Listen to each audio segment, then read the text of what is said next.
Alright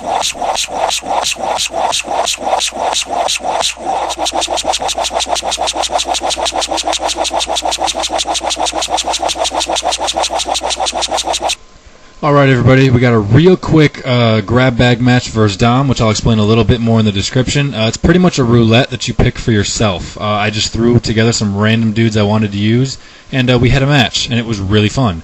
I am on the opposite side, however. I've got the Titan Swampert, just so you guys know. Anyway, I know Hidden Power Grass is going to be coming. I'm hoping he decides to not predict for it and go to something else. I could set up Stealth Rock. I could Mirror Coat, actually. This Pert has Mirror Coat because it's LOL. And I managed to survive with like 11 hit points, I think, or 7, or something like that. It was really low. But I managed to survive, which both of us are pretty surprised at. And I get up my rocks, which is sweet. And here's an Aerodactyl, which is totally hilarious, and I love it, and I've never actually been able to use it. One of my buddies and I created it way back in 2007, and nobody ever actually used it. The one that Smogan now has with the rest and double roars with sleep talk. So yeah, here I am using it, and it's pretty sweet. So he brings in the Miss Mangus, and unfortunately I get a sleep talk on a rest. I figured, I can probably stay in here all day and just blow his dudes away. But he decides to set up a sub, which is very interesting because he saw me roar him away. He still thinks I'm going to do some sort of attack, which is pretty funny. I'm not quite sure why, but he does, I guess because he's never seen any Aerodactyl, anything like that before. And I end up going to Pert because pretty much just as fodder. I don't want to take an Ice Beam with that guy. He's meant to be in sand and thus have higher special defense, but he doesn't right now. So I go to Pert and I actually survive, which is really funny. Obviously, he was just fodder at that point. But I do, in fact, manage to take a hit. So that's sweet. Hit it back with an Earthquake. And for his side of the grab bag, he just picked a couple tournament pokes, which is really funny. And ironically, Pert was actually very, very close to surviving another one of those hits. I didn't bother doing any calcs, but based on the life I was at originally, if he did the same amount of damage, I think I would have lived at negative, or I think I would have been -1 hit points. Anyway, I bring in that dude and just surf and switch the heck out because obviously it was worthless.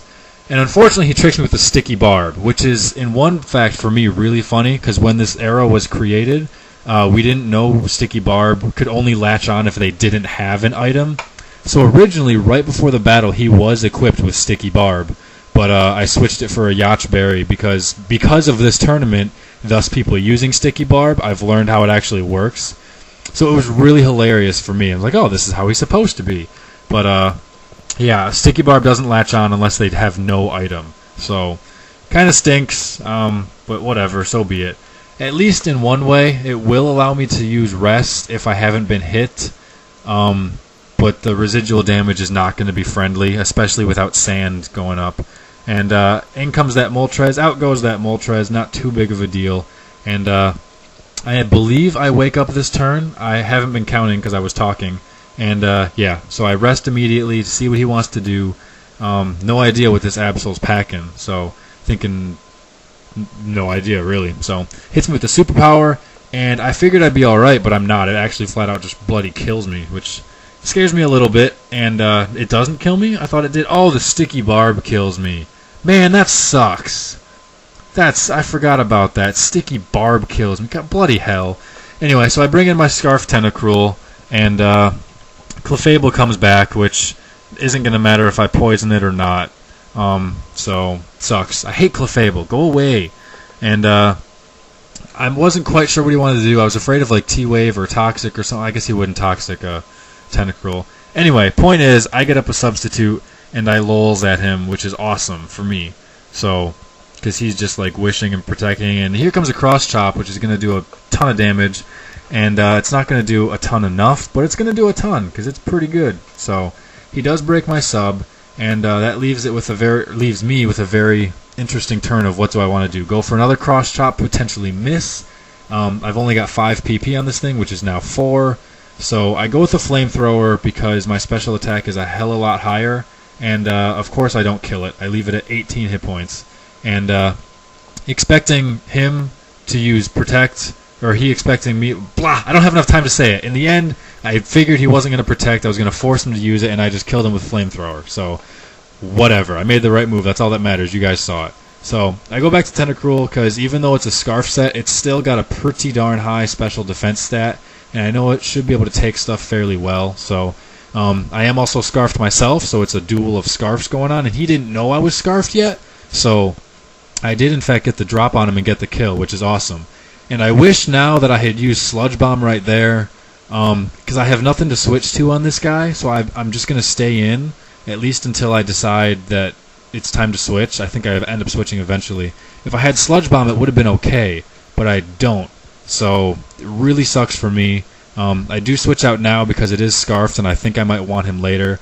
And it's now that he's stuck on using Energy Ball, I knew I could survive it with something. So get a drop, no big deal. I'm just going to T-bolt him and get hit on the physical side myself. So not really anything fantastical going on about that whatsoever. So in comes this guy whom I'm afraid of Sucker Punch. I don't really know what he's going to do. I still have no idea what item he's got or what he wants to do. He ends up being banded, which explains if I knew he was banded before, I would have played things so much differently, but I didn't know. So I get some lucky flame body hacks, however, for me. And this is just me switching around, feeling completely useless, and now I learn that he's banded, which I wish I knew earlier. I wouldn't have been switching around being an idiot. So I thought for some time, I figured, Flame Wheel or Crunch is Flame Wheel is probably going to take out Absol with its paper defenses, so I was going to go for it, and then I've been getting all distracted these last few turns because my parents came home and watching me and asked me, oh, how are you doing? Are you winning? Blah, blah, blah, and pissing me the heck off, so I just clicked Facade, and then comes a Ghost. I'm like, don't! So that sucks. And now at this point, if I want to have any hope of surviving a Sucker Punch, I got to switch him out. And so I bring in this cat, thinking I can break a sub, but again, parents just being annoying, being all up in my grill and stuff, and I just clicked Sludge Bomb because I was like, I wanted to use Sludge Bomb last time. Duh, he's got a Ghost. That's not very effective. It doesn't break the sub. So that is key for later on for a couple of reasons. Just to pretend right now that he didn't have a sub up and things would be going differently. Just for a moment, if he didn't have a sub, because it would have been broken and Tentacruel would have died. So I try and sacrifice the rat to get a kill, but unfortunately it doesn't work out that way. I don't think the crit mattered. He's obviously paper, and obviously he still has a sub up, which dramatically changes the outcourse of the game. If not for that sub, I would have been able to just kill the Miss Mangius right here instead, but I don't. I have to spend a turn breaking the sub, thus taking an extra hit. So really sucks for me. Really sucks for me, because since he still has that Absol hanging around, but dude is also a champ, and we get to something else later on that I'll talk about. So use Outrage for the kill it for the kill until it is dead, and then it is gone. And this is where we were talking in the chat a little bit, just to make it more interesting and get it closer. Also waste my turns of Outrage, just in case I get confused. We decided that since there was a couple mistakes that I had made because of distractions and crap like that, he wanted to leave it up to chance, since I was in fact confused. Because if that sub was gone and Garchomp was still at that 50% health from not taking one extra Shadow Ball, I would survive a Sucker Punch. So he left it up to Confusion hacks, and Confusion is the one move I actually have decent luck on. So thanks for watching, guys. I had a ton of fun. Peace.